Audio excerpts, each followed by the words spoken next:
Yo guys, it's Mike from Chess Lifestyle, and today we are trading another 52 minutes of chess, because yeah, that's what we do, I guess.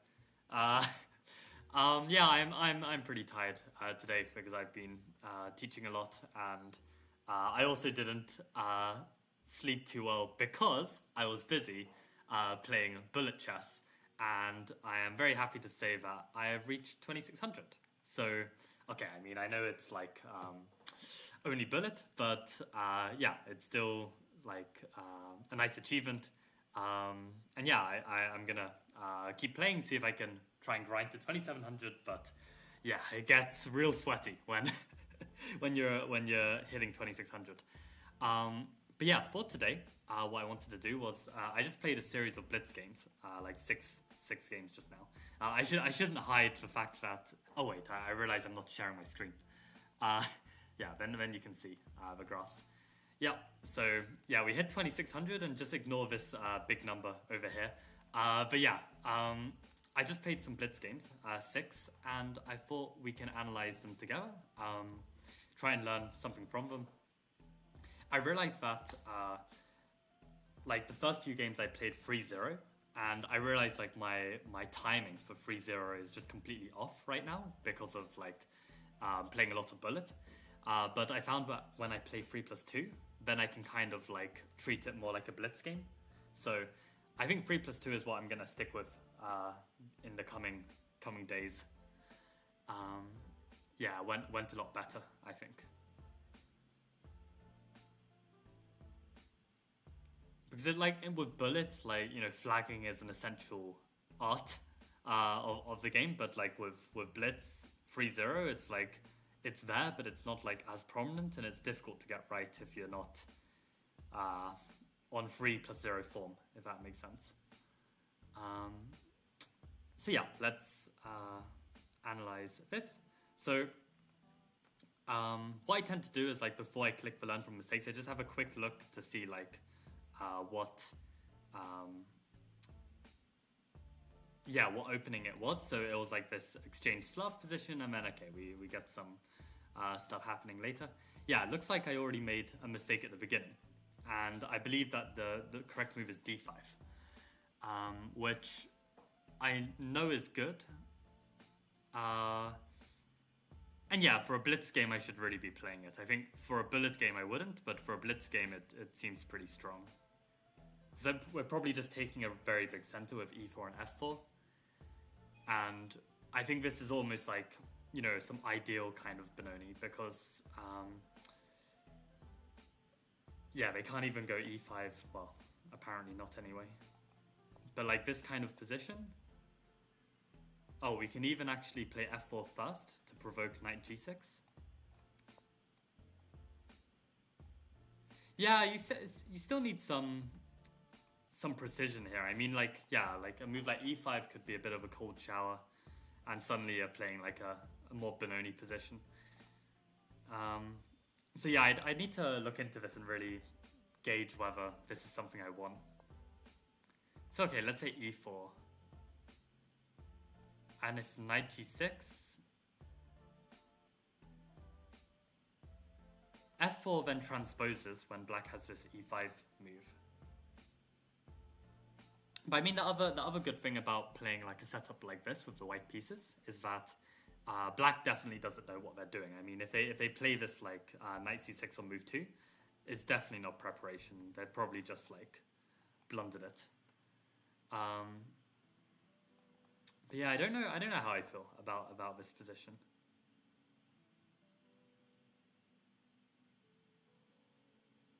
Yeah, d6, f4, first knight d7, knight g6. Right, and we don't care about e5 moves?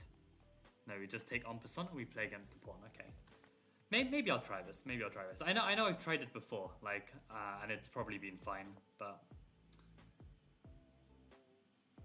because yeah, my point is that with c4, we're reinforcing the d5 pawn twice, and that means if black ever plays e6, we can always take back with the e pawn. And I like the symmetrical Benoni positions more for white. So I think it is possible, but Yeah, I know. Okay, not a big deal. Let's move on.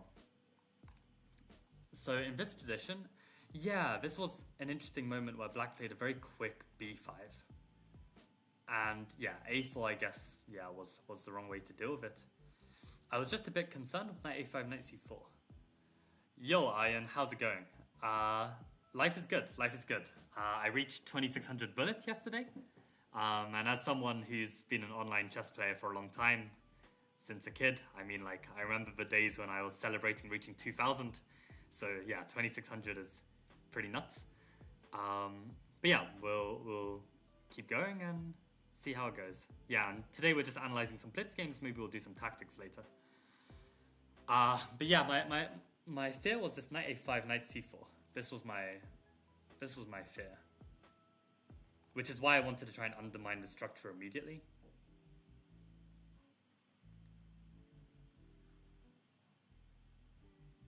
But yeah, I guess it didn't really work, right? I went a4, you went b4, knight a2, knight a5, and hit my queen, and he's still coming into the c4 square. Yeah, this knight a5 was very clever, right? Because basically, I can't take the b4 pawn because I believe I run into e5 with this discovery and the bishop. So yeah, what should I be playing here?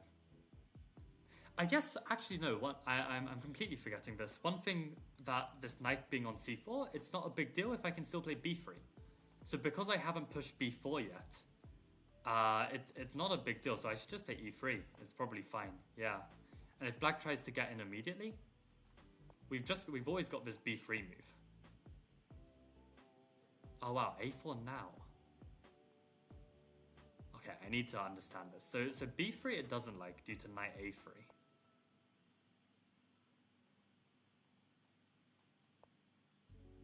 Whoa, bishop f5? What is that? I mean, aren't I just taking the knight? Oh, but then they've got e5 again? Wow, this is a combination I haven't seen before. But yeah, it's plus 0.5 otherwise, if not for this bishop f5. So that's good to see. But yeah, apparently a4 and even bishop takes c4. I mean, I really thought this would be like a plus for black with this open file onto this backwards pawn.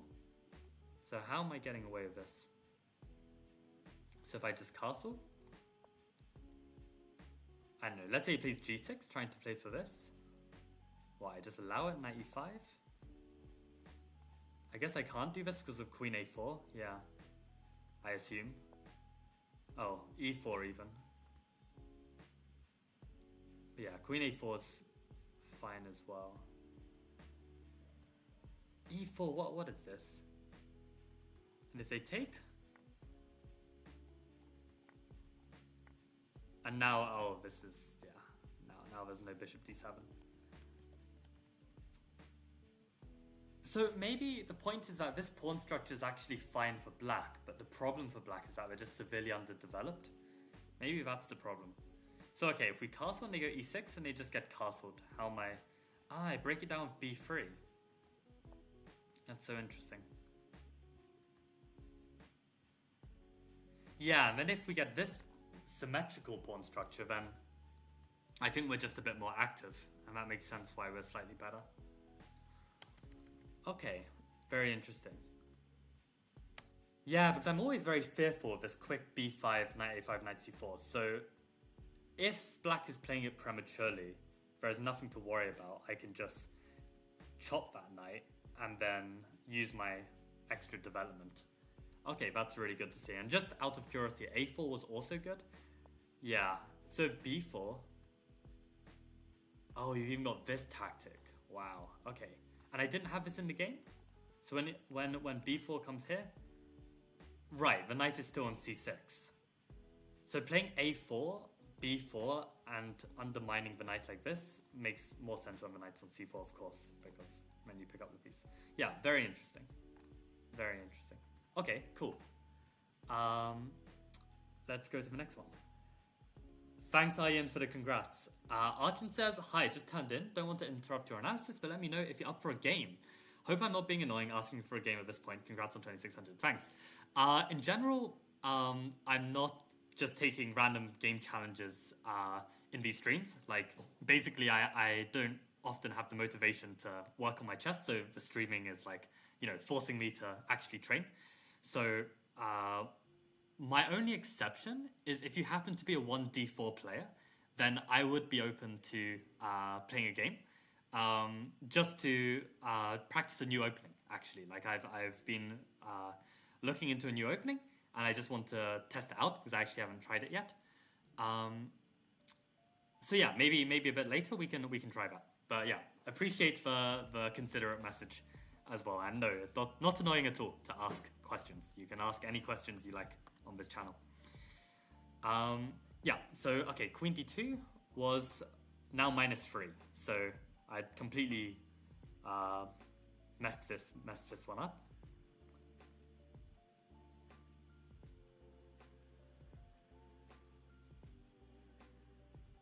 So okay, it's still -1.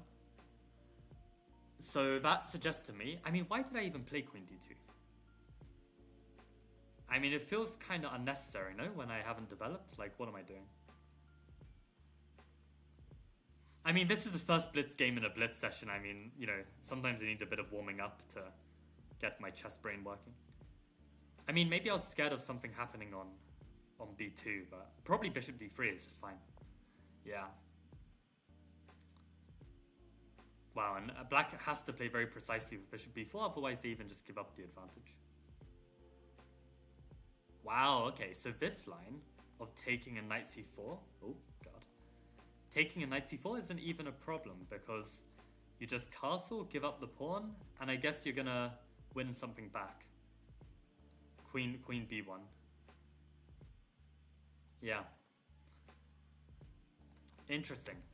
Okay, so that's an interesting thing to note, that if they pick up this pawn and they've got like a very strong advanced pawn, they have to be aware that in the moment that they pick it up, this structure is somewhat vulnerable, and potentially they can lose this advanced pawn. So that's something good to take note of. And then here I'd somehow equalized, and then now I messed up with king f1. So in this position I was feeling some pressure because knight takes b2 felt like it was on the cards because there's like bishop c3. So I felt like I just had to get out of a pin. So like for instance, if I play king f1 and they take, then I can take. No, I can't because I'm losing the rook. What was my idea? King f1 if they take? Am I just completely busted? What move did I have in mind?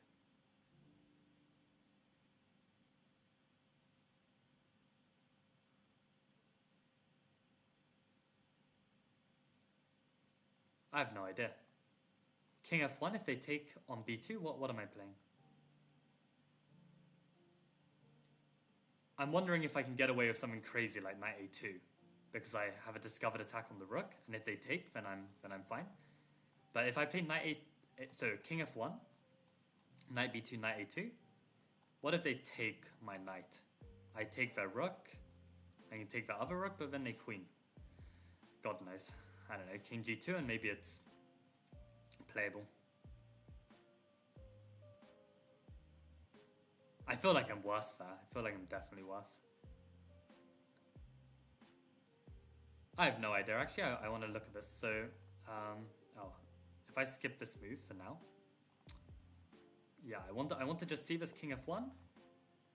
And if they took here, what did I miss? Queen b2, and I'm fine. Oh, right, because they've sacrificed a piece. Yeah, I'm completely not seeing this, and this pawn is gonna go. Okay, and then I'm better, right? Yeah, I don't know what I was thinking. Just to double check, knight a2 is probably bad for me, right? Yeah, knight a2 is the second best move, but like by a long way, right? So, oh, but this is actually draw. Jesus. Oh, and not with, oh, taking on h8 is actually a draw as well. Crazy. I mean, I thought, yeah, it's like queen, queen, queen and two rooks, and I'm like, I just evaluated I'm a piece down. But I guess like my king is very safe, their king is quite exposed. And we even gained some time on this queen, so yeah. Wild, okay. But yeah, I can just be better by taking on b2 and then picking up on b3. So let's do this and just quickly go back to where we were. So yeah, this move here, better move than king f1 is the question.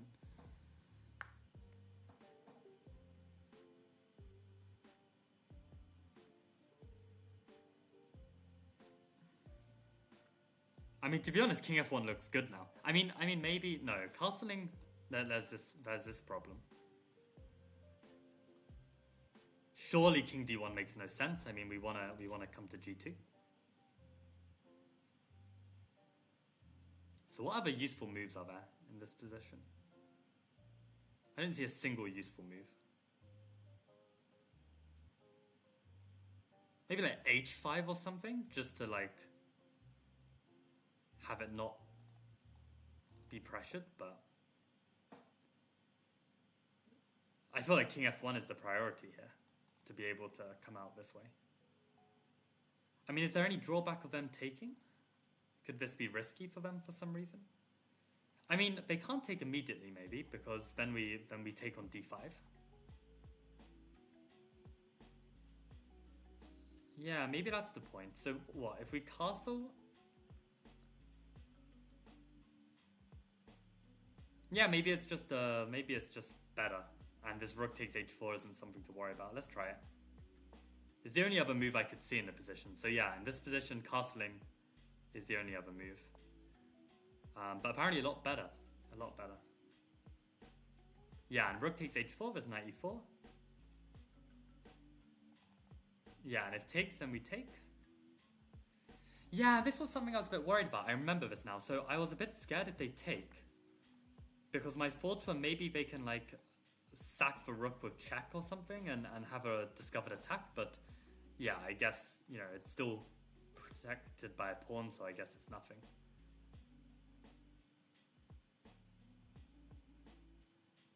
Yeah, and g5 is apparently good. That's strange to me. So why is this so good? I play bishop g3, and they take, and what's the significance of all this? And now they take, and suddenly I'm in trouble. Queen takes.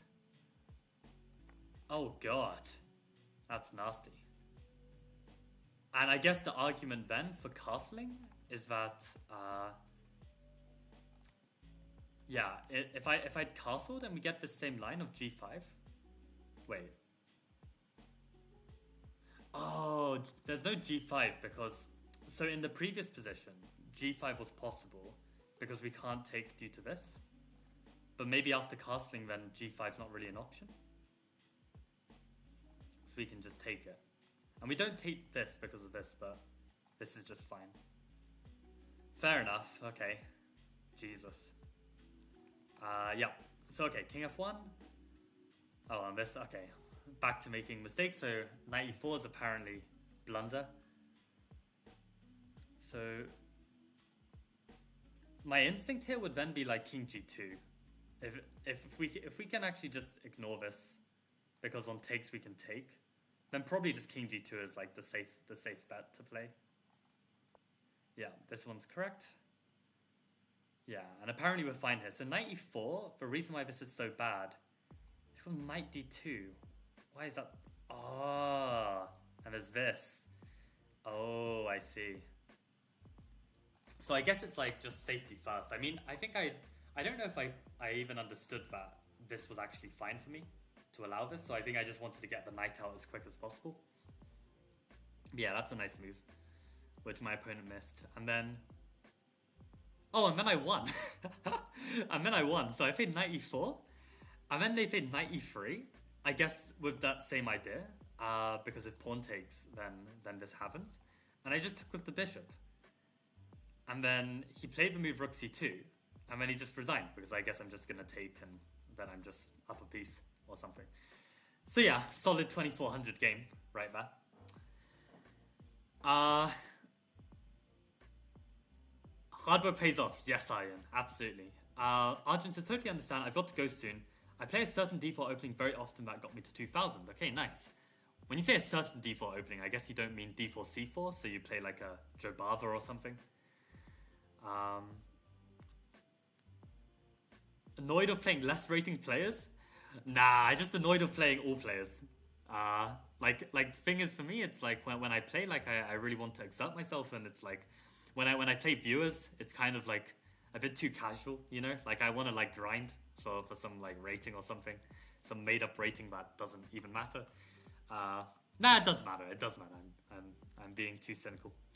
Arjun Pida says, strange question, but is 50 over the board FIDE rated games a good amount per year to actively improve in chess?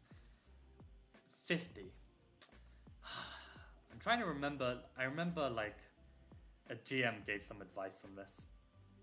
If you have the book Thinking Inside the Box by Argard, I think he actually dedicates like a page to like how much you should play and in what quantity, if I remember correctly. I don't remember what he said, but I think 50 is decent. I mean, yeah, that's very decent. I think like the top professionals, they're trying to play like 80 games, or like, you know, like really aspiring player. I think 80 is like that special number. No, but I mean 50 is already very nice, I think. Yeah, I think 50 is good. Oh, and especially if this is FIDE rated as well. If you're playing ECF games on top of this, then yeah, I mean 50 FIDE rated, you'll definitely like, yeah, see where you're meant to end up. And what I'd recommend as well, Arjun, if you're a low rated player, like what you should do is try and schedule back-to-back tournaments within a rating period, because if let's say you play a tournament in June and you're 1800 and you gain 200 points and you end up being 2000, if you then play a tournament in July, you're basically playing as a 2000, and that means every time you play an opponent, you're going to gain less if you get a result against them compared to if you were 1800, right? So it's a better idea to like, if you're on the lower rated end, to like stack up your tournaments within a rating month. So let's say you gain 200 points in your first tournament in July.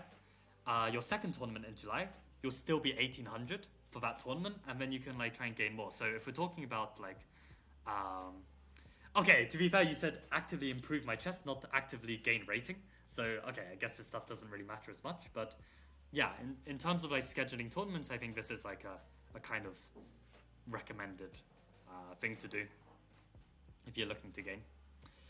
Yeah, knight takes b2 didn't work because basically this tactic, I can just take the knight, and even though you win the knight, I win this pawn. And actually, white's structure is a lot better, and white's just better. Any recommendations against d4? Funny you should ask this, because actually I was talking to a friend about d4 repertoires, and I'm gonna recommend this video to watch.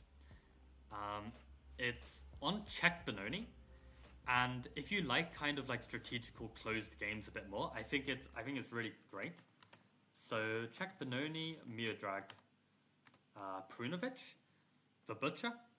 So I think, is it this one? Yeah, this one. Check Benoni step by step. Watch this video. It's like 15 minutes long, and you have a setup that you can play against d4. I think it's really nice. Well, there we go. I've given away the d4 line for black that I've been looking into.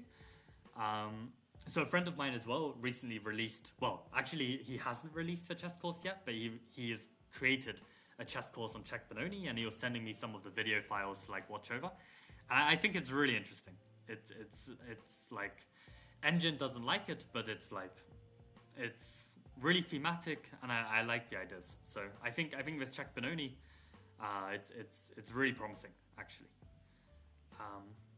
But yeah, okay, we reviewed all the mistakes, fantastic. Let's move to the next one.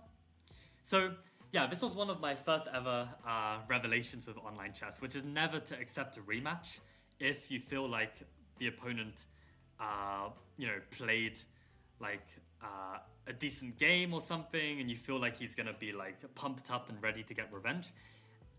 It's just like not worth it. And yeah, this second game, like the guy smoked me. So definitely he brought his A game in the rematch. Afternoon, Josh. How's it going? Wei Yi, I think, drew Prague with the Czech Benoni in an online event a few years ago. In a game where he only had to draw. I see. And did he get the draw? Oh yeah, you said drew Prague. Okay. I mean, Josh, if you see the game, definitely send it over to me. I would appreciate that. Oh, Arjun says I play Stonewall. Okay, nice. Was it from Robert Ramirez that you learned this Stonewall? Because I know that he's a big advocate of it. Okay. So let's see this very evenly matched game where I had 4 blunders and my opponent had 0 mistakes, 0 blunders. So yeah, let's check this out. So, okay, so the opening was fine. We have this Guggen, it's modern. We get this closed structure, and G3 A3 is very interesting. Actually, I mean, I should see how exactly to play against this. Bishop F5 or Knight F5. I mean, the logic behind what they're doing is most players just play Knight F3. I play Bishop G4 and I trade off a minor piece. And the issue with playing like with H3 is that in certain positions I can play H4, and I still kind of secure the F5 square because any G4 I can take en passant, right? So playing G3 first, it's a bit awkward, but they basically prevent H4 because they can go G4 and cover the square, right? So it's an interesting idea, very rare. And my solution was I'm just going to play A5, B6, and Bishop A6 to trade off my bishop, and then play with 1 minor piece less. So yeah, Knight F5 hitting the pawn. I think I was a bit worried if they could play G3 immediately, but sorry, G4, but I just got Knight G3. And this is probably good. I just take on F1, yeah. Oh, and I even take on G4, okay. This is more than good, okay. So Knight F5 is very annoying. Knight C2 seems most natural. King F2 seems alright as well.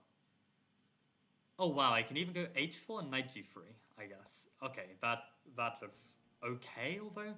How okay is that? I mean, this position is not the same. Because here, white's structure is a lot better, and I don't really get to challenge this F5 push, which is going to be scary. I mean, you can see Engine is already resorting to moves like F5 to deal with this. Right. So I guess maybe my plan isn't bad. I mean, A5, B6. Okay, it says +1. With precise G4, that makes sense in some ways. What if I play Bishop A6 anyway? Yeah, they go F5, okay. That makes some sense. So I'm a little bit slow. Does that mean I have to play B6 first? Can I get away with it this way? If I play B6 and they do the same move, is Bishop A6 going to be fine now?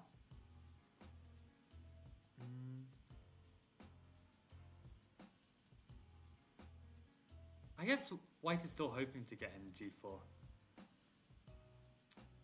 Maybe this Knight F5 plan is the way to go then. This is interesting. What was the move here? So not taking on F1, but instead playing for C5. And apparently we just get almost equality here. Yeah, I guess this king is weak, so we're just basically trying to open up the game and make this king a bit more vulnerable.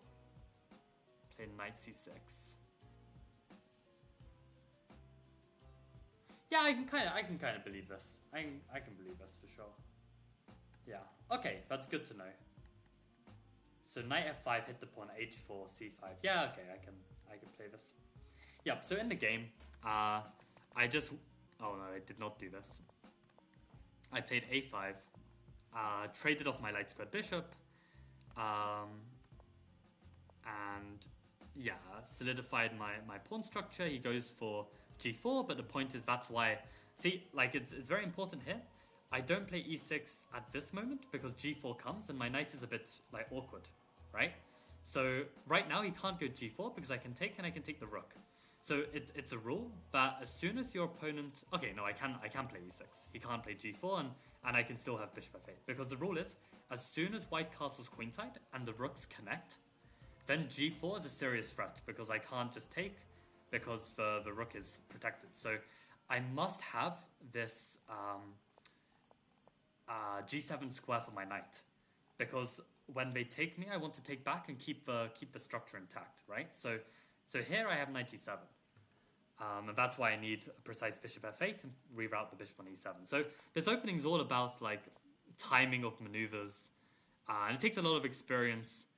Actually, all of this stuff I've kind of worked out by myself. I haven't had like a book to tell me like these kind of ideas, but it's from engine analysis and getting to the bottom of these things. So again, it looks like I'm close to equalizing. b5 is the way to go. b5? Let's say they just play king b1. Knight c7. Knight g3, maybe for this. h4, we kick him back. And where's our play? I guess we're just pushing on the queen side. I guess in my head I thought that maybe my king will even go to this side, so I didn't want to start advancing. But I guess, you know, if white's got this like free attack on the king side, then probably I should start something on the queen side.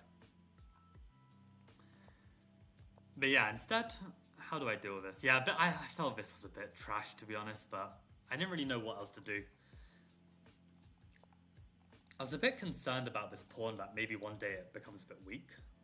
I mean, normally we only push h4 when the pawn's on g2 to stop it from playing g4, so we can take en passant. But yeah, it looks like what black is just doing is closing down the king side and then trying to like make something happen on the queen side. I think that's the point. And with a knight on g7, you know, this f5 isn't that easy to get in. So yeah, let's resume learning. So at this moment, I made a blunder. I played c5. Oh, this was actually way later, sorry. So where were we? So I went for this instead. I traded off another piece. I played h4 now. Yeah, so I guess I'm missing my dark squared bishop. And yeah, this was an interesting moment because I guess maybe he forgot that I could take like this. Oh, I know why c5 is a blunder. Because the problem is when he takes and he sacks, I need this pawn to be on c6 to protect d5 to stop queen takes d5. This was the issue. And the problem was c5. He later brought his knight back and then he sacked. And then he played this, and I completely missed it. I was like, oh my god, queen takes d5. Didn't see that coming. So yeah, I guess that's why c5 is bad. And probably then, in this position, given that he can't support more pressure on f5, maybe then I just need to play with like b5. Like b5b, b4, a4, and just try and create something on this side. Let's try that. Okay, it's going to say I'm wrong, but at least it's a better move, you know, +1 as opposed to +2.9. But let's see what the move was. Rook a g8. Ah, that makes a lot of sense, right? Just getting on the line of his queen. And if white gets off the line, well, I guess they still don't have anything.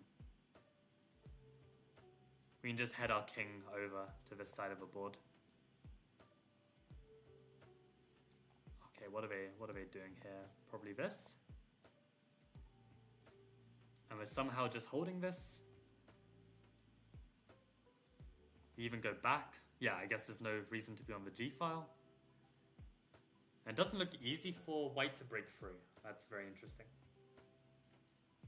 And this is what I mean about, you know, like not really gauging my time management so well in this 3-0 game. I felt like I was making decisions too quickly in certain areas, like, yeah, just my timing is very off with 3-0 right now. Yeah, this was a problem. Rook f8, rook h8 f8 was met with e6, and yeah, my position was collapsing. So my first instinct now is, oh no, this is terrible because then he takes probably. Oh no, but then I take and it might be fine. So is this possible? Maybe he takes this way, but maybe it's just like a fight, right? Rook d8. Okay, rook d8 is actually the best move. Maybe it's like one of the best practical moves, right? Because in this position, rook d8, if queen c4 is the only move to keep advantage, then this is actually quite nice. Like, this is apparently not as strong as I thought. I thought I was just like really groveling here. But it turns out I'm fine. I mean, even if they take... Wow, I'm actually turning the tables here? Oh, because I'm in exchange up. When did I win an exchange? Ah, he sacked the rook, right. He sacked the rook, so I should be more open to, like, these simplifications. Yeah, rook d8. I don't know why I didn't play it. I definitely didn't see queen c4 or something. But yeah, queen c4 is actually a lovely move because it hits the knight and it still threatens rook takes f7. So, yeah, that's pretty busted. Yeah, and e6 was very nice. And then here, oh, this is okay. Mate in 13 versus +5. I mean, it's you know, it's everything is really bad here. So yeah, and bishop f4 is a nice find. I mean, if not for that, then I actually have a game still. But yeah, and this is okay. Yeah, I had to try this. I mean, I thought I'm probably getting mated, but I thought maybe I can hide, and at least I've got some threats of my own. But yeah, he finds a really nice line here. He finds queen e8. Just trading off the queens, and then, yeah, it's over. Yeah. But okay, yeah, we learned some interesting stuff there. We learned this, like, knight f5 in the opening on this early h3, g3. What else did we learn? We also learned about not pushing c5 too hastily when the d5 pawn is a bit vulnerable, because there's potential, like, sacrifices on f5 and piece taking on d5, so I need to keep that in mind as well. I feel like there was one more take-home message from this game. Oh yeah, this moment here, like actually playing h4 and keeping this pawn with the bishop apparently is actually not so bad, and just activating on the queen side is better. So yeah, that's good to see. Okay, 2 down, 4 to go. Oh man.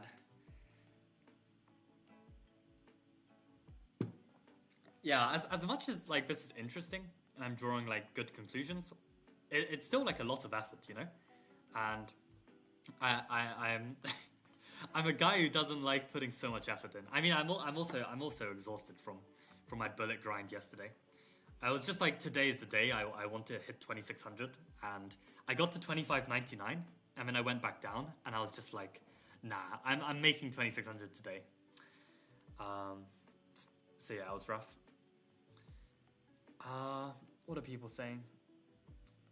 Oh, Josh, so is that YouTube link a link to Prague Wei Yi? That would be very cool if it is. Wei Yi was in a must-game position, but still a very cool game. I see. Okay, yeah, I'll definitely check it out. Thanks for sharing. I mean, Josh, if you can actually send it like to my Lichess or something, that would be great, because probably I'm gonna lose the chat messages after the stream ends, or struggle to find it. Have I watched Squid Game 2? I failed to finish watching it, Arjun. I watched like the first 10 minutes, and I don't have the attention span for it for some, like, I mean, I say for some reason, I mean, you know, like playing bullet chess and, you know, watching cursed Instagram reels. I mean, what do I expect, right? But yeah, I don't know. I think I just didn't have as much hype for it. I mean, the first Squid Game was a lot of fun. Have you also watched Squid Game The Challenges? I think Squid Game The Challenges is a lot of fun as well. But yeah, I haven't. I don't know. I wasn't so invested in the story, right? I mean, I think the concept is very cool, but once the concept has like been watched for one season, I don't really need to watch another season. That was my feeling. Magnus Carlson asks me what my FIDE ELO is. My FIDE is 2000, so I'm a 2000 player, and yeah, we'll see how far I go. Arjun asks, I've been thinking of a setup with c3, queen c2, b3, bishop b2, castles queenside. That's so ugly, but I mean, yeah, you could probably make it work. I mean, these kind of like curious systems, which aren't really played, I mean, you can definitely turn it into something. I mean, one opening I even like found super annoying to deal with, like online, is when players go like this, like, I don't know, I'll just go back and forth with black. But this stupid opening, you know, like when they just push all the pawns like this, it's like, it's surprisingly resilient, because you still have all the pawn breaks, and depending on how black sets up, you can like push whichever pawn is like important. And it's like still fine, you know? It's like, I don't know what the engine says. Okay, I mean, to be fair, black has just been playing back and forth, but you can really make anything work, like especially if you're playing like online blitz or bullets or something. In terms of classical, it feels a bit like black could probably make like some kind of queenside attack pawn storm, and all of those extra pawn pushes like b3, c3 are just going to be weakening. That's my feeling. So I don't think it can be objectively good, but I mean, okay, you can try it. Like, why not? So okay, what happened in this game? This was another loss I seem to remember against this guy. Yeah, we got some like basic ass opening. But I'm wondering here, why did I not play c4? I think c4 is like my main preparation against this queen c8. Not in this exact position, but c4 is generally my idea, which I like to do to exploit this. So, you know, basically just not thinking straight. Let's just see if c4 is c4 is a move here. Apparently not. Apparently not. Bishop c4. Yeah, I guess. Okay, apparently this is not as good. I mean, normally I would play like knight f3, put a rook on the c file. I mean, why is this not so good? I mean, to me this looks like a fairly standard IQP, rook fc1. I guess this is something I have to deal with. And I guess I can't take with the knight for some reason. Knight c6. Yeah. Yeah, maybe I'm somehow a bit underdeveloped to be doing all this. I mean, the line in which I play for c3, let's just compare the difference. So my line where I play c4 is this main line of the London, where I go knight d2, they go bishop f5, and we get this position where queen c8 is played, and I play c4 here. This is equal. And I know that there's a difference here, because if I take, I can take on d5. So I'm not getting isolated pawn. But what they can do is take here, play e6, and then I go knight f3, and then they take, and then I take like this. So what's the difference of this position? Well, the difference here is that I'm already much closer to castling. My knight prevents any bishop b4 as well as my queen. So I guess this is just a much more favorable IQP position compared to this one if I play c4, where I'm still quite underdeveloped. Let's just double check that. So bishop e7. Yeah, this was where this knight a5 is a bit of a problem. And in my positions here, yeah, there's no more knight on c6. I see. So in this position, I don't have a knight to take back yet. I see. Okay, that's actually really nice. Did everyone follow what I was talking about there? So basically, without the knight being on c6, I can't, and my knight being on f3, I can't trade off this pair of knights. And actually, when we get these kind of positions, this knight on c6 is very strong. Like, it's threatening this knight a5, it's pressuring the center. Okay, really good to see. I'm glad I covered this. So yeah, we get this ugly position instead. Which I wasn't so happy with, to be honest. So is there any way I can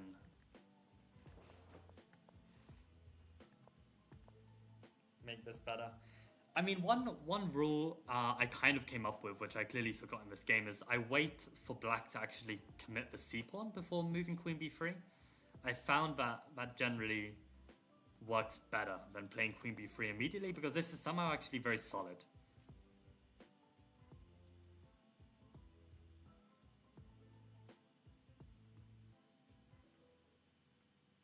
Yeah.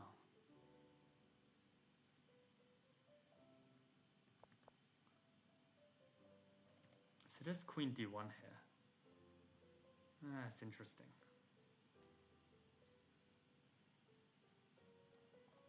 And we get a very typical London again. That's very annoying, actually.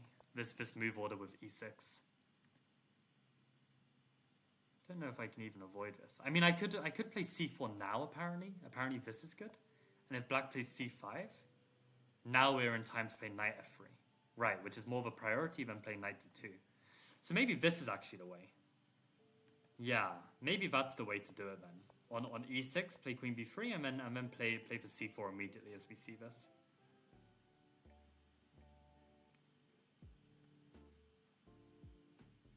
Okay, yeah, that's enough on that. Okay, is this a link? Yeah, okay. Great. So yeah, the opening was fairly bog standard. But yeah, this is kind of like my fear when playing these very like old mainline London positions where black basically gets a queenside initiative and white needs to fight back in the center. It's not easy to play at all. And I have to be honest, like in this game, I was really playing for tricks. Like I was looking at these ideas of trying to play knight c4 and like you know, get some kind of thing over here. Yeah, and this went very badly wrong. And I know a3 is kind of like a move you don't want to play as well. Yeah, again, I wasn't playing a great game. I wasn't in the best headspace when playing this. Yeah. Oh, okay, and I should be guessing these moves. Unfortunately, I think I saw this one. I think it's bishop e5, but do I even understand what I'm doing here? I mean, it's only -1 apparently. I guess the queen is like well placed on c1 to cover this, but why do we want the bishop on e5? Like, it doesn't make so much sense to me. I guess maybe we want to play for e4, right? So we're actually asking, can we trade? Let's have a look at this is the reason. So if black just plays a nothing move like king h8, indeed we are taking and then playing e4, right? So in this position, if they move here, then I guess we just trade. Oh wow, we just do it like this? Yeah, and I guess now this actually becomes a bit weak. cb4. And this becomes weak.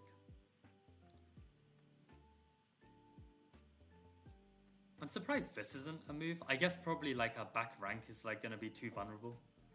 So rook f1 is preferred. And then this is just apparently equal with best play. Yeah, so okay. If I do accidentally get myself into this old London line, I basically have to get an e4. Okay, I think that's the conclusion to draw from this. And again, yeah, here queen e2 was just playing for tricks, right? I wanted to get this knight takes c4 and get this in. Because I was kind of like desperate, you know? Like I didn't really have a good plan here. So I wonder if I can play this bishop e5 still. Bishop e5. Yeah, maybe bishop e5 is still the move. Yeah, it looks like it. Yeah, so bishop e5 would have been better. Instead, what did I do? I played queen e2. Yeah, this was the move I was hoping he wouldn't play. And yeah, still though, like I think rook e2 it felt inaccurate. I got this little tactic. He can't take because I take on d3. Oh, okay, he can take, but I guess yeah, that was the idea of a tactic. And then knight c1 is apparently really bad. So what should I have done?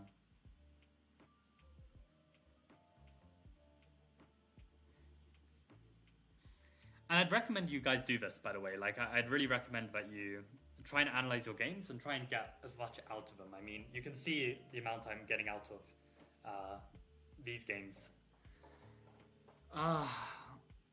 Okay.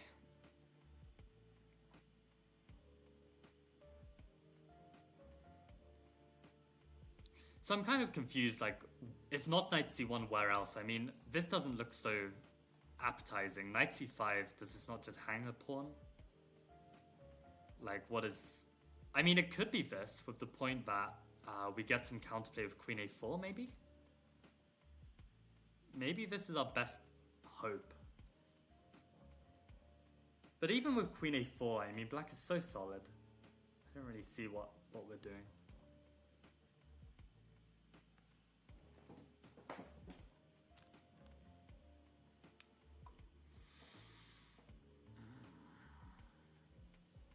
I guess knight d2 could try and prepare for e4, maybe. Maybe this is the point.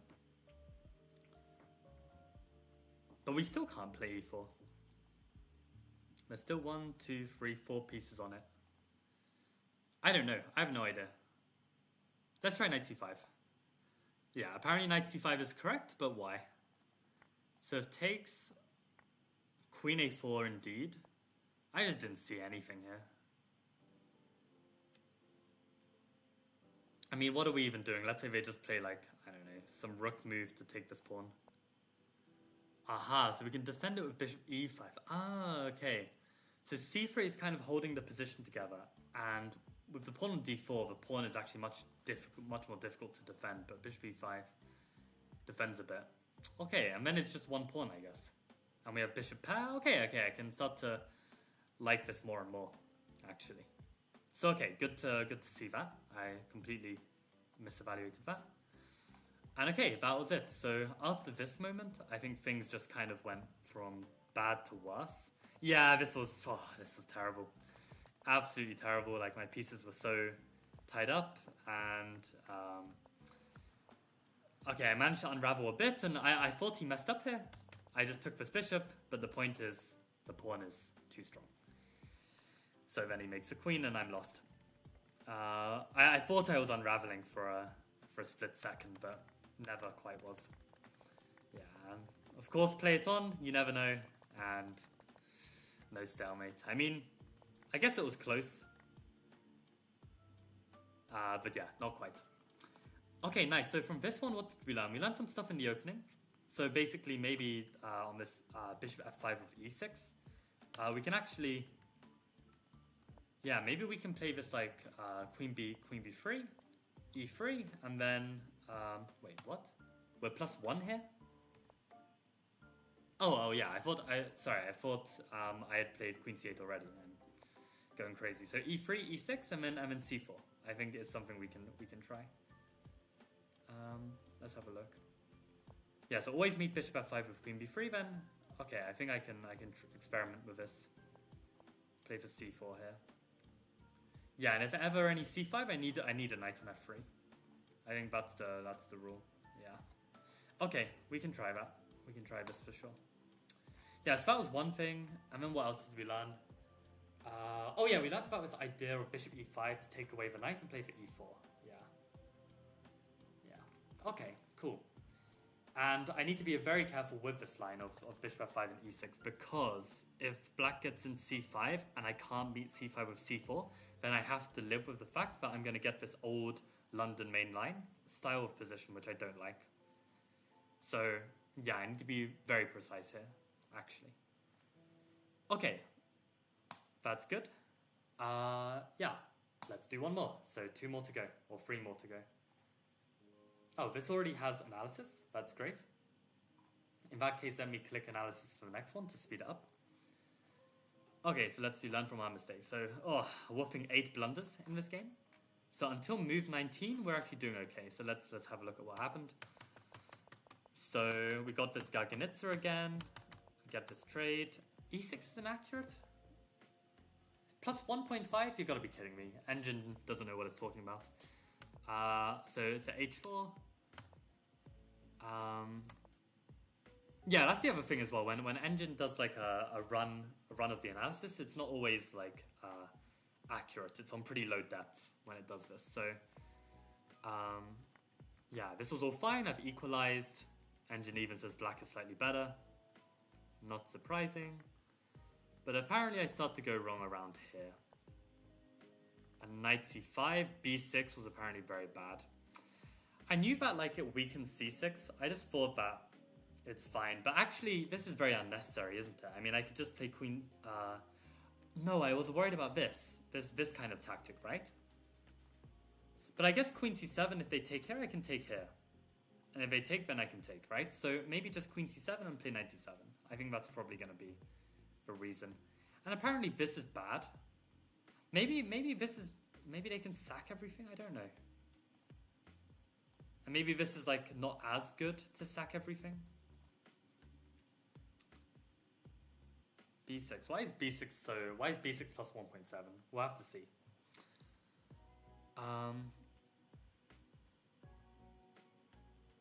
Oh, it's a link to a Danny King video on the game. Okay. Yeah, no, that's even better than just seeing the PGN. I'd rather see someone with sense annotating the game, commentating it. What about season 1? You loved it? Yeah, season 1 was cool. I enjoyed it as well. I think, to be honest though, I actually enjoyed Squid Game The Challenges more, because it was like a reality TV show. where there were actually like, 400 odd participants playing for £1 million. And obviously, yeah, the people don't actually die, they just get like eliminated. But it was super exciting because you got some real toxic characters. Like, the actors and actresses, they're not bad, but man, you really saw some like actual dark shades of humanity in that Squid Game of challenges. So yeah, highly recommend watching it.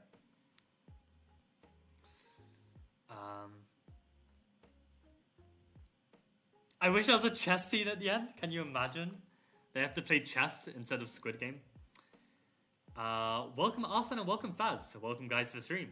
We are analysing some Blitz games of mine just to learn more from it. Have you ever gotten stuck at 2100 Lichess for a long time? A long time ago, I think so. I think like I got 2000, I was very happy about it, then I even got 2100 very quickly, and then I kind of got stuck for a while. I think just over the years I just got more experience, and then I was already able to jump to like 2300. I think that was how it went. So I never really had a plateau there, I think. But yeah, for anyone who's just joining the stream now, I want to brag about the fact that I reached 2600 bullets yesterday. So this is a nice milestone. And yeah, even though it's only bullet, yeah, I'm happy to hit 2600 in something. It's quite nice. So yeah, let's get on with it. Let's play Queen C7. I think this is the move. Oh, this is not the move. Okay, so it turns out that both B6 and this Queen C7, there's this F5 sacrifice. So what on earth is this F5 sacrifice? I just saw it pop up on the screen. So if we just take GF, why is this so bad? If bishop takes, then we can take on C5. Ah, but then they've got Queen G5 check. And that's probably horrendous. Yeah, if King F8, they can even take on F5. Yeah, I can see how that's lost. Ah, very interesting. So I think maybe at this moment, yeah, playing a move to actually deal with Knight C5 is probably quite smart. Yeah, Knight A6 looks quite important here. Because then even if we don't want to keep the Knight on A6, we can play Knight C7, and then we can play Knight D5, and then this is like a lot more solid. So okay, that's something good to note. Whenever the Knight is on E4, I need to keep tabs on this square as well. Knight A6 would be useful. Probably this is not so good because of this, I'm guessing. No, not Knight D6. Knight D6 apparently is just fine. I can either take or even Knight B6. So Knight D7, what's the problem? Knight G5. Aha. And we get similar threats of this, although again we have this idea. I don't know. Knight G5, what's the big deal if we play like Knight B6? Bishop E6, and we can't throw this in? No, because when they take it's a pin. I see. Okay. So if we go Knight A6, I'm really trying to understand this. What if they go Knight G5? Ah, we go Knight C7. So this is not as strong as this. Like this is like supporting E6. Okay, cool. So in this position, F5 is already on the cards. Because on here, I think they can take and then play Queen G5. So if F5 is on the cards, what do we need to do? Maybe we even trade. I mean, is that playable? I really didn't want to give up the control over the D6 square. That was my fear. But maybe I can just like eventually play with like play Queen E7 and try and block up this D file. To be honest, I don't see anything else. I mean, what else can we do here? What if we play Queen C8? Can this still work? Yeah, it still looks... But it's a bit different though. No, it's not. It's just terrible. It's just absolutely terrible. Queen C8. When bishop takes E6, it hits the queen. So we don't even have time for this. We lose our queen. So yeah, I think this is my answer. Ah, this isn't it. Okay, let's see what it is. Oh, I was gonna say F5. I was about to lose my shit, but it's I'm not on the right move. What? Queen C8 is correct? So Queen C8, what if they play F5? Oh, we go E takes? Oh, and this isn't working? I thought this was... Oh, I can take with the pawn. I can take with the pawn because my queen is defending it now. Yeah, and the queen on C7 and D8 gets forked, but the queen on C8 is fine. Oh, man. Yeah, makes sense. Makes sense. So I guess this is actually something worth keeping in mind as well. If there are threats of like a fork like this, probably it's a bad idea to put your queen on these squares. And queen C8 makes a lot more sense. Okay, yeah, good to see. Good to see. So I played 97 and my opponent missed this chance. Oh. So on B6 there's no time to play F5, I see, yeah. Is there not? If G takes, then I was worried. No, this isn't working because we can take with the pawn. Yeah, so this was only about Queen C7 line. Okay. Okay, yeah, that's fine. So Knight E4 was a blunder. Knight E6 is winning, right? Yeah, this is what I was saying. This is what I was a bit worried about in the game. Like if my opponent would just sack. Because my king is just very weak. Both of these pawn pushes look quite strong. Yeah, fair enough. Fair enough. I mean, it's opposite colored bishops with all of these major pieces on the board. It's like, with my king weak, it's probably decisively lost. But yeah, I managed to get my knight into c7 on time. And again, I had the better structure again. But how on earth did I lose this one? I played rook c8 here. Apparently I should have just taken on g5. I mean, that seems quite scary to me. Because the rule that I've kind of invented for myself over the years is you only take on g5 and open up this f-file when you have a piece that can clog it up on f5. Like, to me, this just looks really, really bad for black. Ah, we go rook h5. Oh, and we're going to clog it up with the rook. That's nice. That's really nice. So yeah, you can see that the engine is saying like plus 0.8, and probably it's only going to get worse. But if we are actually able to quickly clog up the f-file, then we're fine. Very clever. Okay, so good motif to see. Actually, you know what? I like this one so much. I'm gonna save this one. So I've got like a little folder, 2025 motifs. I just want to. Oh, this is what I was doing. I remember now. I was just saving the FEN. So let me go back. Let's go back. Yeah. So this position, let's just share the FEN. And let's just save it in this motif. This is a really nice one. So FEN, for anyone who doesn't know, is just like a snapshot of the position. So yeah, in this position, we'll call this one takes g5. Temporary, if I can spell, f-file. Temporary f-file. Open f-file. Yeah, so this is bishop g5.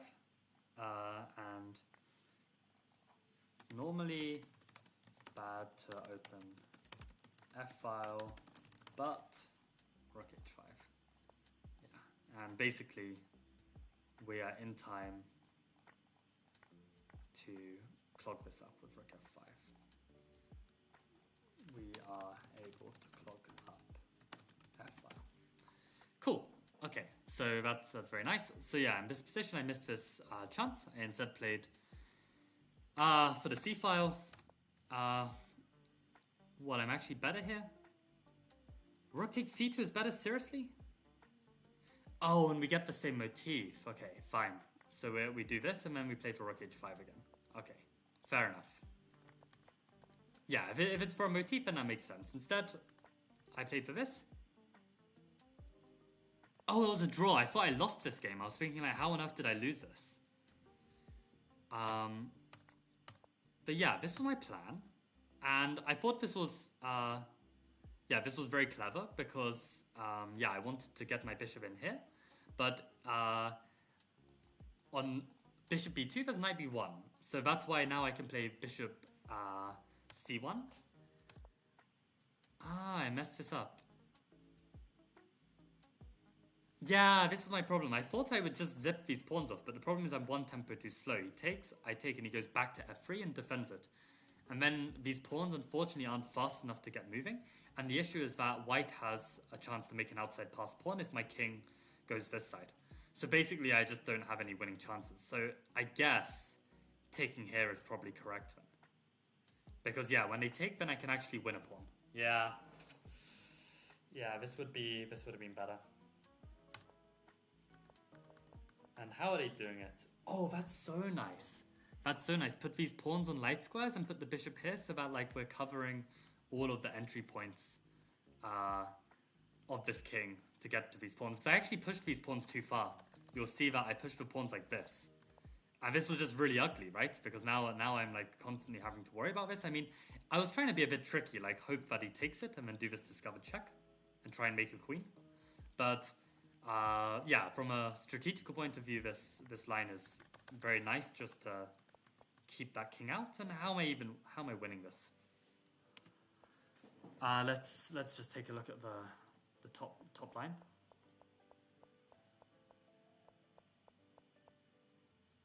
Okay, and let's watch another 100 moves. Okay, looks like Engine is making absolutely zero progress, but we'll see if he makes something in the end.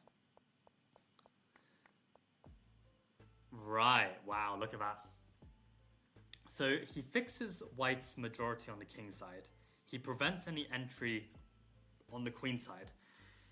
And then he eventually breaks in the center to open the position for the bishop. That's very nice. Yeah, actually, this is actually very poor from me. I have 2 minutes 20 on the clock. My opponent has 20 seconds. And I blitz out to move that draws. I mean, this is very... I mean, yeah, this is the effect of playing a lot of bullet. But okay, it's fine. I mean, oh, this is not fine. Oh, dear. Really now? I always thought a4 wasn't so possible because of a3. But I guess the point is I don't have to touch it. Like, you know, if he takes, then I just keep this, and that's probably quite strong. So I can just go back, right. For some reason, I just thought I had to either push or take or something. So that's why I thought I could never push a4. Right. So if I just sit around here, I guess then this is just a draw. Yeah, f6 I guess was like some kind of winning attempt. But h5... King f7. Wow, a4. Okay, and why am I lost here? f5. What the? An e6 and this kind of shenanigans? Are you kidding me? Wow. Wow, my bishop's completely locked out of the game. Oh my god, I can lose this. I didn't think I thought I was playing a little riskily, but I didn't think that like I was ever lost. Yeah, and we ended up repeating. Yeah, so this f5 break, this is really strong to get this. And the point is he can push. Wow, that's incredible. Yeah, and then I tried to play this on, but then I'm blundering the endgame again. Whoops. Is all I can say. Yeah, and I messed this up as well. Oh god, this is like horrific. Oh, and I could have drawn with this? Oh, I could have. Because when he takes here, I can push, and then I can come here. And then when he takes, I can come here, and I hit the knight and the pawn. Yeah, I missed that. Yeah, and I somehow managed to save this. I mean, basically, he just got his pieces in a twist. Oh, wow, a6 is winning? Yeah, How is a6 winning? I just come here. Ah, because I can't take the pawn on either knight e7 or knight b4. How clever. You get this fork. Yeah, and it's not some case of like rook's pawn is a draw. I mean, knight and rook's pawn is always a win. Wow. So yeah, my opponent missed the win. And yeah, then this was a draw. I just had to hold my nerve with 10 seconds. Yeah, and then basically managed to get it. But yeah, so what can I learn from this? First of all, be very careful with over pushing for the win with moves like f6. Now I know that this f5 move exists, right? This f6 f5 situation. So good to see this. Earlier in the game, we had this amazing motif of bishop takes g5, opening the f file, but then actually clogging it up with rook f5. Really good one to see. Was there anything else? Yeah, these shenanigans. I think I need to be a bit more careful of this knight c5 and the threats that it brings, and maybe be a bit more cautious and play this knight a6, because this is also a very useful plan. So okay, lots of things to learn from this one as well, which is very good. Okay, we've got two more to go. Wow, we've already spent an hour on this. Man, I thought, this will just take like 10-15 minutes and we can go do some tactics, but no, of course, this takes a lot longer. So, okay, what? Oh, this was a Benoni game? Yeah, this was a Benoni game. Okay, let's see, let's learn from this. What is chat saying? Oh yeah, I missed... Bruh, I've been so focused on the game, I didn't even remember that there was chat. Queen still covers g5. They don't have queen g5 check. Yeah, I can't comment on all of these fine details. Sorry for not addressing them. In terms of my Lichess, every 100 has been a chore since 1700. That's so interesting. Yeah, I think for me, when I first joined Lichess, I think I got up to 2200 pretty quick, and then it was just always like a grind to the next 100 after that. But somehow I'd say that it's been less of a grind. I think 2500 was my first real grind. I think it's more like maybe back then I didn't play as much online chess, and I feel like I would just get stronger, and then next time I try it, I would find it easier to get to 2400 or like 2300 or then 2400. But I think 2500 was the first time I really felt like a really hard plateau, and grinding that was really tough. But I definitely think I've come a long way with these grinds, because actually reaching 2600 bullet was so much more composed and easier than 2500 bullet. Like when I first made 2500 bullet, it was such a grind, and really I didn't have any control over my emotions. I had so much adrenaline going into reaching that 2500. I couldn't play well at all. But this time with the 2600, it was a lot more composed. Okay, so move 22 we want to get up to. What's your favorite opening against e4? My favorite opening is the Gurgenitz Modern. And actually, this is my next project for Chessable. So if you wait a few months, then this will be the next release, and I'm very excited to release it. The reasons why? It's a very stylistic opening. It has very interesting motifs and themes. And it also plays against the 1e4 player, since they like to play more open positions. So I really love this Gurgenitz Modern. It's a real classic.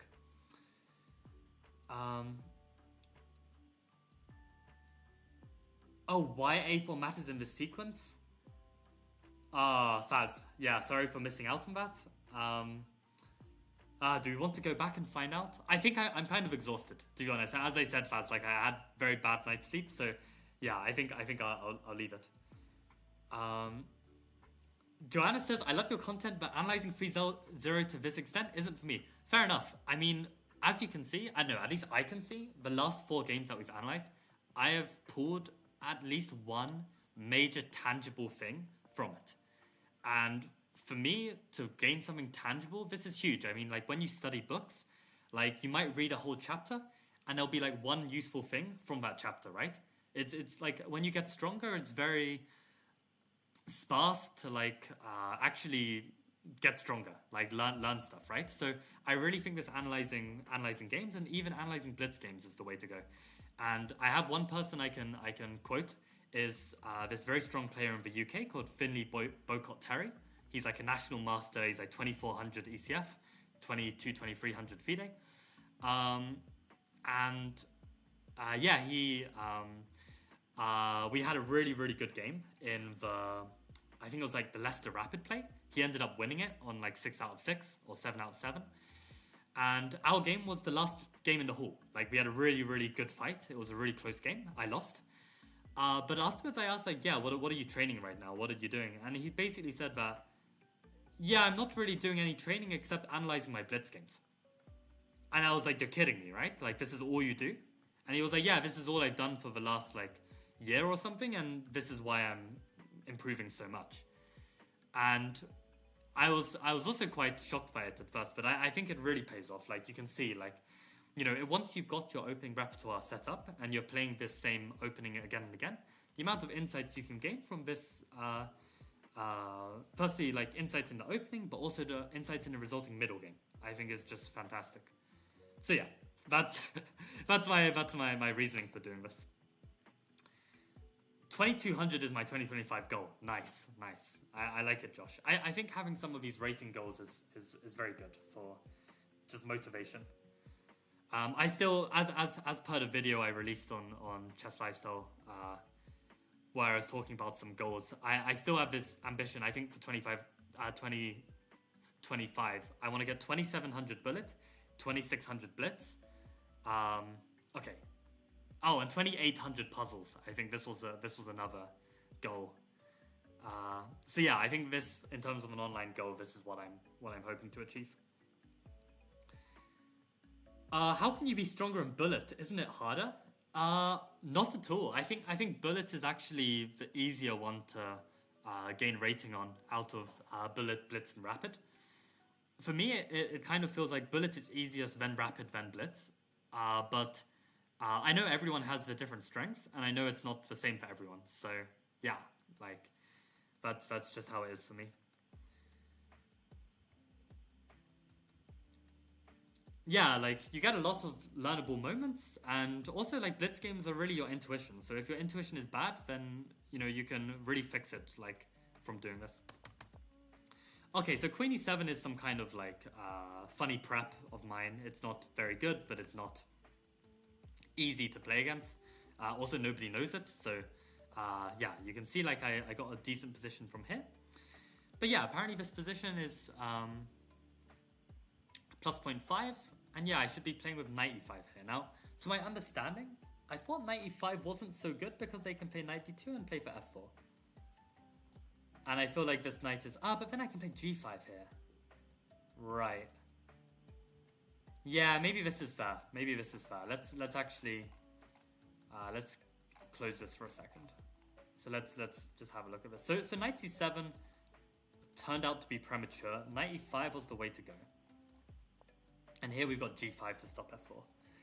Okay, that's good to see. Yeah, I mean, my opponent's played it really weird. He's played like this knight d2, and then he's put his knight back on f3. Like, maybe I should have been a bit more careful with this. Okay, fair enough. So yeah, let's go back. So what ended up happening now? Oh, let's turn off the engine. So yeah, we played knight c7 here. Basically, knight c7 tries to support b5. Bishop f6, it's okay. And again, we get close to equality, but then we kind of mess it up again. Yeah, and here, knight takes e5 is good. Right. Kind of surprised. I guess maybe white is hoping to get an e5 anyway. Let's have a look at this. So queen e5. How are they? This feels fine. I think this is very fine. We're gonna get in b5. I don't believe in this. Yeah, I would happily play this position. I'm not bothered. I'm not worried. So okay, then ab5, ab5, and rook f1. And in this position, I'm actually better, but then I blunder. So black to play and be minus 0.4 here. C4 is a mistake. So the logic behind C4 was I knew that F4 was coming, and I wanted to play knight d7, knight c5. This was the idea.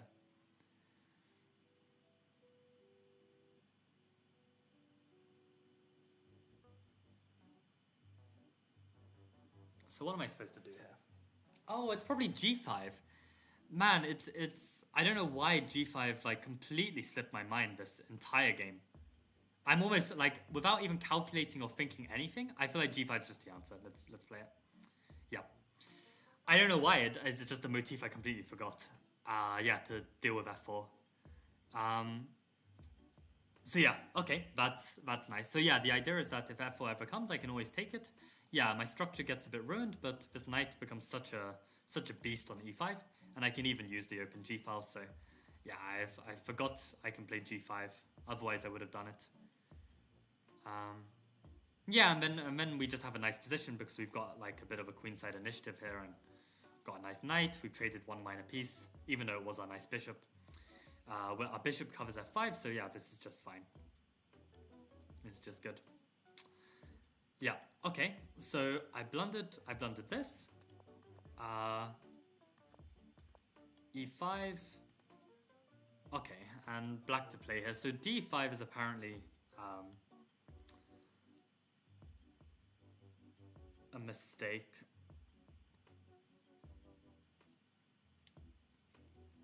Yeah, I also played this game very, very quickly. You can see I've spent only 5 seconds on my moves after 25 moves. And my opponent has spent like over 2 minutes. And you know, my opponent's like 200 points higher rated than me. So I need to learn to slow down in these critical positions. I mean, I'm still kind of on like a bullet train. So, you know, this is why I'm like playing so quickly.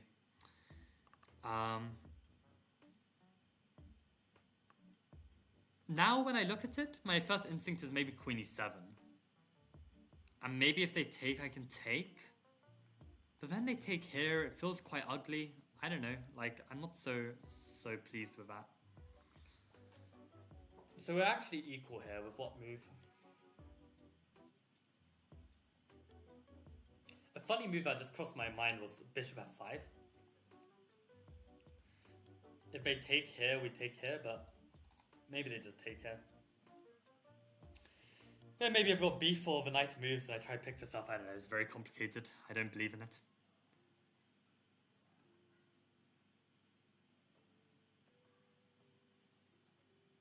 I don't believe in it.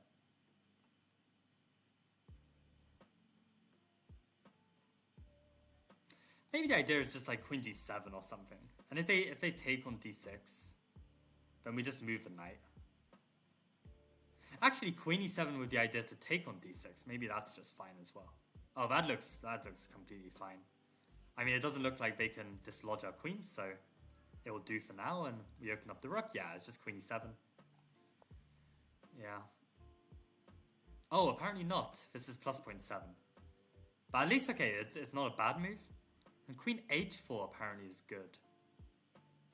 So if they take, we just go to a6, and these pawns are just completely stuck. Okay, fair enough. And queen h4 is just a more natural attacking square for the queen, I guess.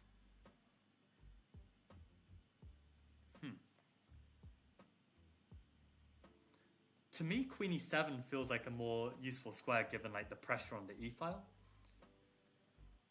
So how does queen e7 actually go? If queen e7, if they take, I guess this isn't good for white. Yeah, this is just very good for black. So that's obviously better. But then, they got moves like bishop g4. Maybe that's quite annoying, trying to enter on f6. So maybe that's the point of queen h4, to defend g4, to prevent this idea. Yeah, and also bishop f3 wouldn't be possible with the queen on h4 because we could take on f4. So I guess the queen on h4 actually is like more of a prophylactic move. That's interesting. Josh, you got g5, fantastic. Lim says, can we play? I'm 2170 bullet.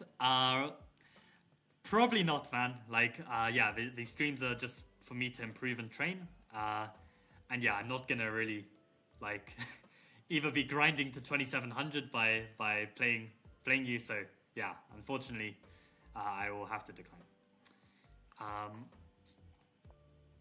But okay, so what happened then? So I took on e5. He missed his chance to push d6. Yeah, I was kind of thinking that's probably critical. Plays f5 instead. And yeah, I felt like I should have something here, but I didn't see what. And queen h4 is apparently no longer the prophylactic beaut that it was a couple moves ago.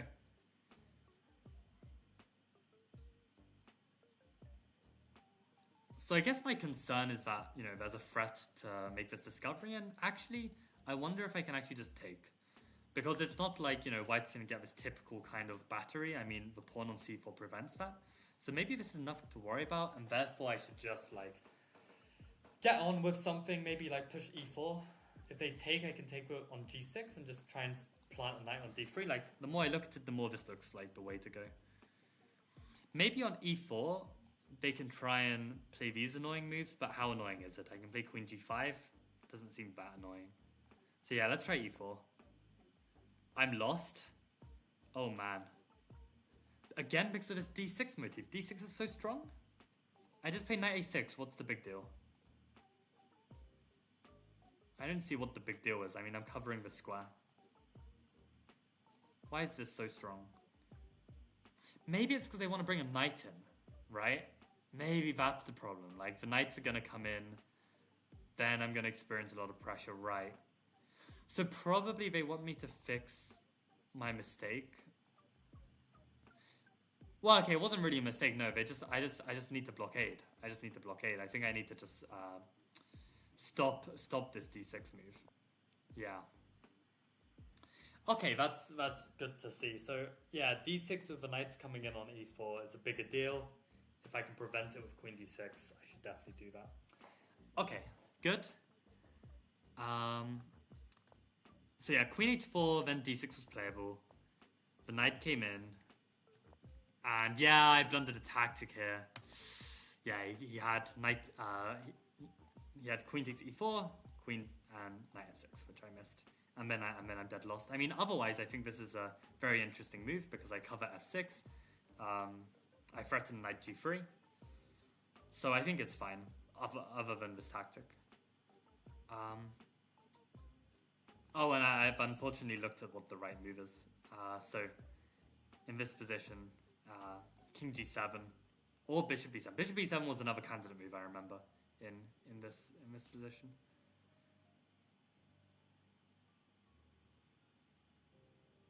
But yeah.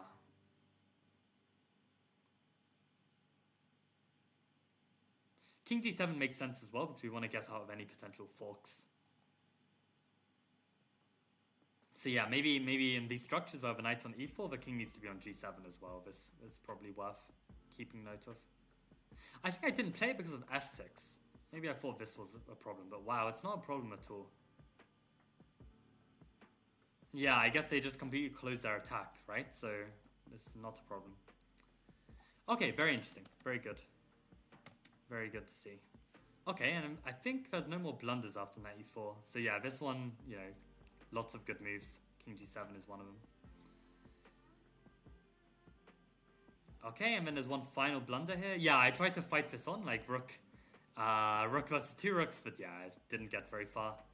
Yeah, and this is all lost anyway, so no sweat. Yeah. Okay, cool. So what did we learn from this game? This was a Benoni. I reminded myself that the g5 motif exists to prevent f4 ideas.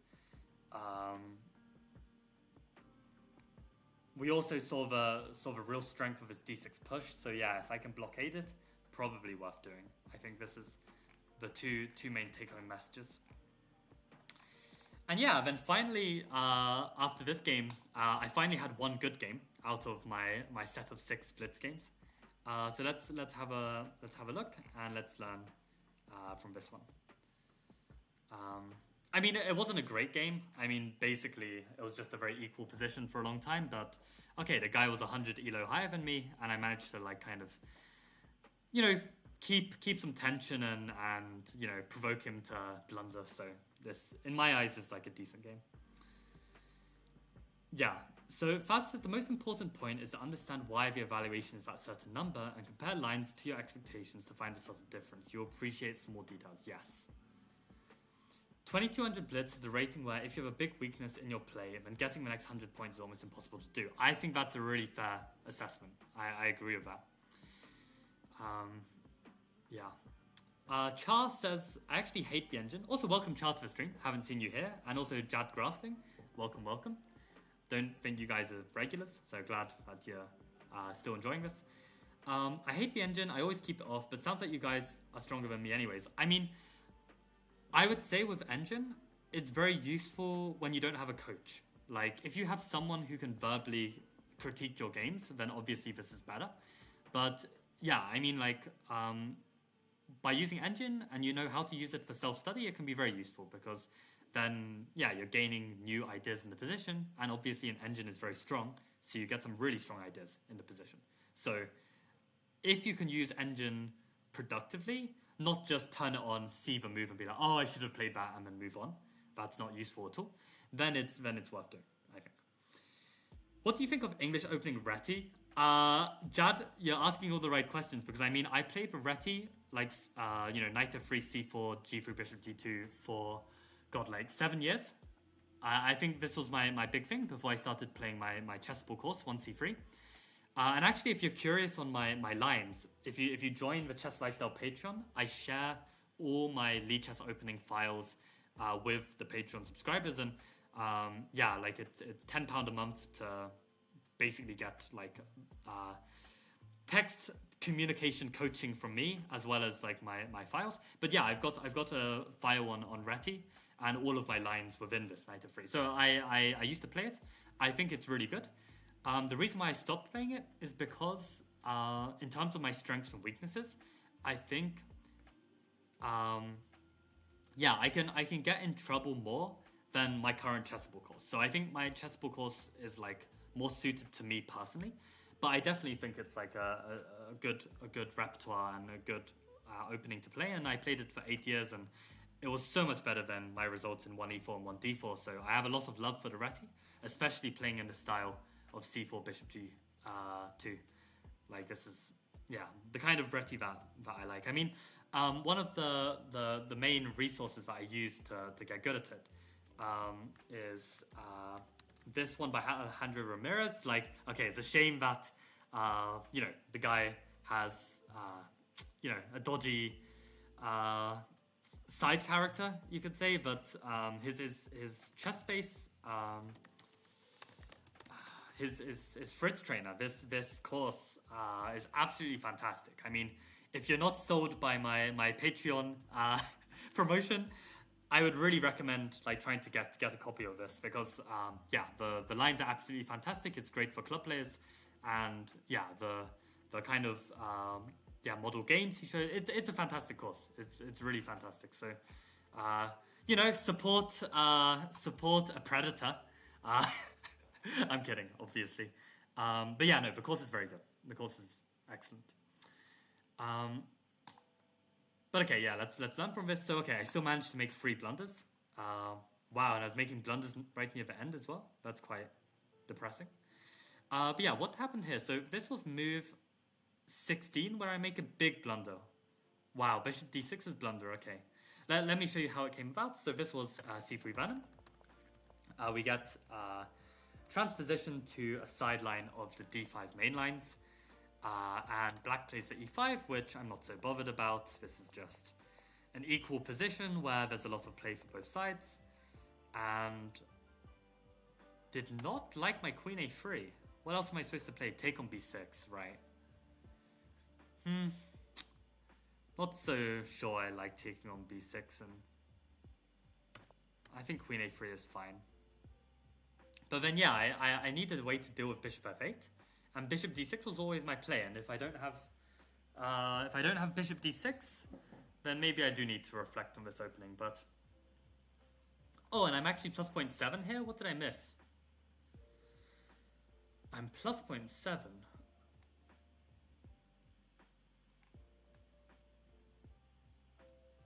I'm plus 0.7. Wait, I'm so confused.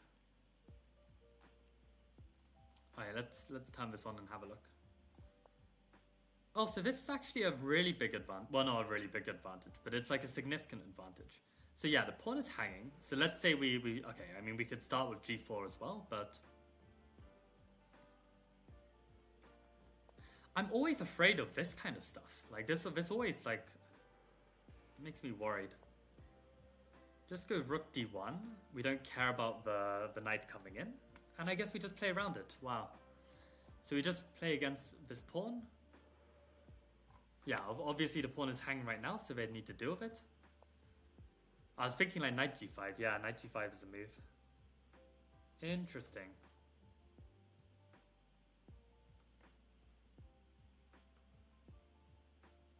Huh. So I guess this is a bit different, because in this position we don't have the pawns on these squares. In this position we actually have an open file against the d pawn. So in these situations, maybe getting the structure is actually not so bad. We can just play a3 and just put the rook on d1 and just play against the backwards pawn. Okay, good to note. So yeah, this is what I mean about there's play in these structures. Like Engine will say it's like equal, like it's literally 0. But the thing is, it's like you know, there's a structural imbalance. You can definitely try and play for an advantage. And here my opponent already messes up. But yeah, then I mess up as well. So, you know, it's not easy. And yeah, bishop d6 is not correct. So what should I play here? I know what I should have played. I should have played b3. Because then on bishop f8, I can play queen b2. I know this motif. So yeah, b3 is definitely the move, 100%. Yeah, so I just forgot. I didn't see it. And this is what I mean. This is why you need to analyze your games. Because it's like, even though I know this motif. I know this motif because I've analyzed other games and I've seen that this is the correct move, right?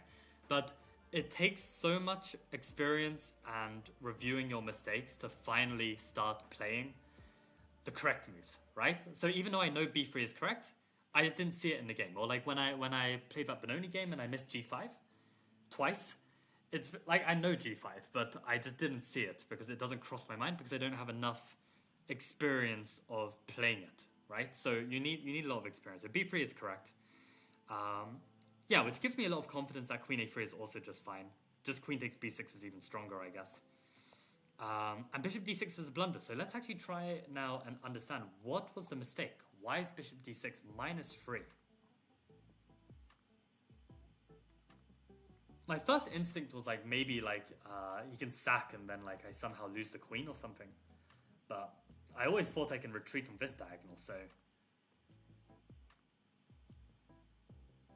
Oh, you bastard. Knight d4, I think is the move. What is it? Yeah, exactly. I'm going crazy. I was thinking like maybe I can take for a second, but the whole point is like they're taking our queen. So the idea is they can play knight d4, and if I take, then they can throw knight e2. The king has to move, and then they take on b6, and then I think they gain 2 bishops for a rook, which is obviously good for them. The only thing I'd say though is isn't the knight trapped at the end? But maybe it's not so trapped. Maybe black can reinforce it with bishop d3, right? Bishop d6, rook d6, queen d6, knight d4, takes. Oh god. King h1, takes back, rook e1, bishop here. Yeah, there's no way actually to win this. I guess maybe we could play rook d1, rook d2. Maybe this is like an idea. But the thing is that now they've opened up this file, and this is also like a concern. I think this is the answer. Let's have a look. Bishop d6. Yeah, rook d6, queen d6, knight d4, queen b6, knight e2, king h1, takes. Yeah, and then bishop d3. Oh, my rook's hanging. Okay, I completely overlooked that my rook's hanging. So, yeah, then we probably need to defend this as well. And then it's very difficult to actually win this. But what is their plan? Let's say we just play rook e1 now. Oh, nasty. Oh my god. Yeah, and they can do this because, I mean, they're even up material already. So then this is obviously working. Yeah, cool. Nice. Okay, so yeah, my opponent missed this. And then we get all the way to the end game, right? So we get like a pretty cagey game. I actually have a plus 0.7 advantage here, but I completely mess it up. I don't do anything with it. So what was I supposed to play? Rook FD1 is fine. What was I supposed to play? I just doubled on the D file and it just didn't work. Yeah, he played this F4. This was very nice. G3, yeah, to prevent F4. Right, G3 first, and then... Very nice, very nice. And this is again, me playing too quickly. You can see I've only used 2 seconds on my clock. So the point being, guys, is I want to make 2700 bullet, and that's why I'm not being so harsh on myself of like making these mistakes. I mean, I don't think these mistakes are like permanent damages to my chess. I'm just kind of having fun with online chess and just trying to learn a bit here and there. So yeah, G3, yeah, again, very, very nice move. Prevent this F4. And then play for Rook D2, and probably we just have a slight advantage that we can try and win. So actually, I think this opening was a great success. But yeah, this was a really nice idea. And then he gets in D4, and then I really don't have anything. I've got this extra pawn, but it's just not enough. And I even have some problems here, which is apparently I messed up this position. I didn't think I could. So in this position, yeah, I went all in for the win with King B6. I was feeling really, really worried because I was like, oh my god, what if I somehow lose this, right? But this was my idea. I went for the win at this moment. I should go for the win. I should go for the win here. If I'm gonna go for the win, I should do it. Wait, when did he play A5? Yeah. I should do it here when the bishop was on C2 because my bishop was actually a target on D3. So I could do this, I could do this, A5 and do this. I think this was a... Oh, but he's can play this kind of stuff. And I'm losing this? Oh man, oh no. I thought I'd be fine, you know? I thought I'd be fine. How am I losing this? I thought I've got bishop E4, and if they push I can always take them and then I can always go back, right? King E3. Oh god. Oh god, yeah. Opposite colored bishops, I always lose them. I always lose them because I try and over push and I can't just settle.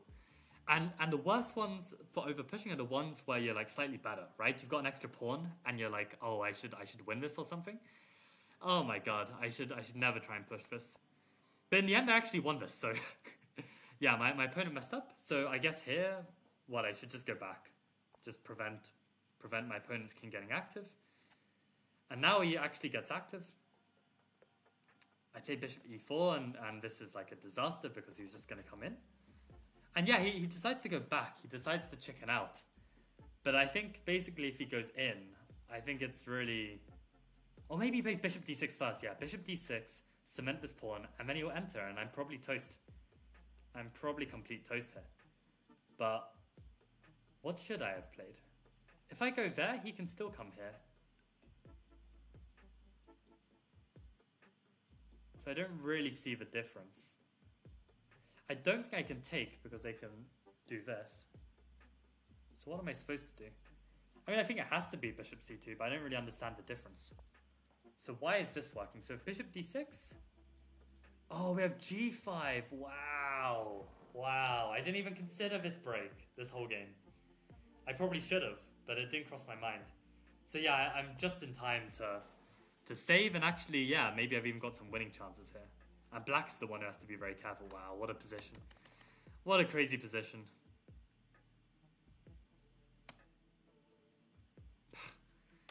Insane. So yeah, at this moment, I think the win that he missed was, yeah, this bishop d6. And why can't I still go for this g5? I mean, is this not like a really solid plan? King e3. Bishop e5, and then I take here. g4, only move with the game winner. Jeez. Oh my god. Yeah, this is actually almost a similar theme, right? Where these two passed pawns we got. We had a look at one of these early Garganitsa games where like I was over pushing and my opponent missed his f5 break, and we had these pawns like this, and you know, these two wide apart pass pawns were like very strong. Yeah, this is crazy. Just take the damn draw. Don't get fancy. Don't get fancy. Just take the damn draw. But then my opponent messed up. He just played king c5, and this was just horrendous because then I just win the pawn, and he just resigned. He just resigned at this point because I just pick up the pawn, and then I mean I don't know why you resign. I mean you fight this on anyway. It's opposite color bishops, but yeah, I guess he was just pissed off for blundering and he resigned. But yeah, I mean okay, like the chances of him just making a blunder is very slim. So I really shouldn't over push like I did. And actually, this is a really good thing to note. I had a FIDE game, like maybe 5 years ago now, I remember. I did the same problem where I went with my king away from the center to go grab a pawn, and then I lost. And it's exactly the same here. Like actually going after this pawn is super careless, super naive. So yeah, this is really good to see and remind myself of. But yeah, good to see that, yeah, there's that tactic with the bishop hanging on e2. I should look out for this. There was also this motif where I should play b3, queen b2 instead of bishop d6. That was good to see as well. Yeah, and this other one as well, like when c4 is pushed, I can actually trade on b6, play with a3, and just play against this backwards pawn. Actually, it's a lot of play. So that's good to see as well. So yeah, lots of opportunities still to play better. So this is very good. And yeah, that, ladies and gentlemen, is everything. So it took us a bloody century to analyze six blitz games, but I think, you know, this kind of like analysis pays off. And I mean, okay, I don't think I would be hitting 2600 if my intuition isn't getting better about these things. And I think there are just several moments where I'm just playing better chess. I mean, let me show you one. I mean, this was this is such a nice instructive game. But basically, for this game,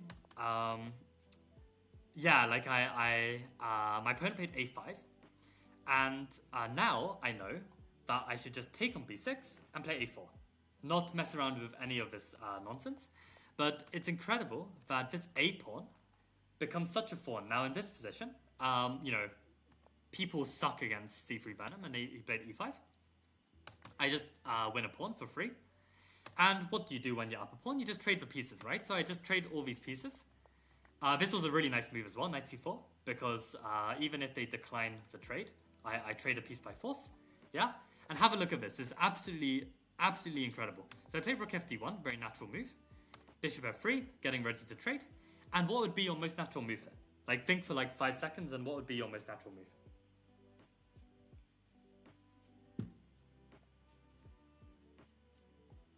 I just blitz this out, right? I just blitz out taking, and rook d1. I just blitz this out. I'm dead lost. Unbelievable, bloody believable. Like I'm a pawn up. I just trade everything off, and I'm dead lost. And the reason why is because yeah, I can't deal with this threat. This pawn is too strong. So yeah, this was a big lesson. And yeah, first of all, I could be more aware that this could be a threat. This is the first thing. But the second thing as well is just don't let this pawn get to a3. Like, it's really easy to avoid. As soon as a5 is played in these setups where the queen is eyeing each other up, now I can take on b6 because they can't take with the a pawn and open up the file. I can take and play a4. And then we have a game, and game continues. So, yeah, let me show you. You're saying king f1? Where? King f1 where? At the end. If I play king f1, how does that work? We just go knight c3. Like, this is the problem. Yeah? So what I played in the game was b4. And can you believe this? Can you believe this? I thought this was so smart. I thought I can kind of grovel this. And I'm still lost by force after knight e2 check and knight c1. I couldn't believe it, right? Bishop c4 is met by b5 and I lose this anyway. I was just like, are you kidding me? Like, I was like a pawn up. I was like, I'm never losing this position, and I'm actually losing this position. It's wild. Oh, instead of trading, when I asked you what you would do here, king f1. Fair enough. I mean, the thing is, I'm not losing the file. Like I'm just exchanging on the file. I mean, yeah, I don't know. And I mean, also there's this principle that these endgames, a minor piece endgame a pawn up is more promising than rook endgame a pawn up in terms of like grinding the advantage. Yeah, king f1 before trading rooks. Fair enough. I think that's probably correct. Yeah, king f1 top move. Good job, guys. Yeah. But yeah, just very interesting to see. I mean, I was just playing on autopilot and I got busted as a result. But yeah, I think stopping this push, practically speaking, is very good. So this is what I mean, like just analyzing lots of these games. It's worth doing. Frizz, I saw your message and I completely forgot to open it. So I'll check your message soon. Almost drew a 3000 with C3 Venom. That is insane. Disconnected in the dead form. Is it? Oh my god! If you drew the 3000, we'd have to make you a forum post on the C3 Venom forum. I think people would go crazy. I mean, the C3 Venom forum is still somewhat active, so I think like that would be really cool. Maybe you should make a post, Frizz. Just say like almost drew a 3000, disconnected, and show the game. I think people would appreciate it. I would appreciate it for one if you did that on Chessable. Promote the course. I'm glad like you're finding it good though. You're enjoying it. But yeah, I think on that note, guys, I'm gonna call it a day. I'm really tired. I've been teaching a lot. I didn't have much sleep, and yeah, I've been talking a lot just now. So I am ready to crash out. I mean, the position was a drawn rook endgame. If anything, you were pushing for a win. That's crazy. That's crazy. Was the 3000 rated player someone we know? Maybe I've heard of the guy.